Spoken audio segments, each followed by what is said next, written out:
enforcer out there. You tweeted recently, and I quote, I would have made a ton of money if we had NIL back in my day and if I was a much better player. And if I had a better personality and better looks. So forecast what the NIL is going to do to college basketball. Oh, man. I don't think it's going to do much. Here's my philosophy on that, Dave. Okay. You always had the best players going to the big schools, right? And they were probably giving them money anyway.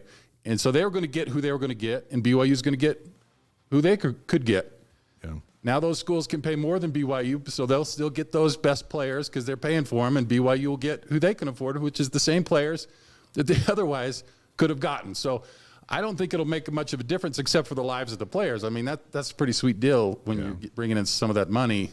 I don't really have a grasp on how much money it is. I hear these crazy numbers for big-time players. You know, what would have been for a guy like me, you know, the 7-point-a-game night? Would I get any money? Would I get a couple $100 maybe? I don't know what they're paying guys. You might get promised some money because they can promise everything, and since it's not going through the university, do they have to pay? Maybe, you know, you're talking about Jaron Hall.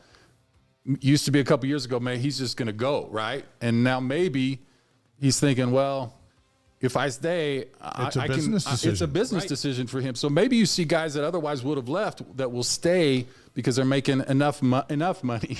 Yeah. And it's uncertain where you'll be drafted, how much you'll make. You've got this certainty to a degree if you stay and you're getting something. And so it's not like you're just spinning your wheels another year of college football.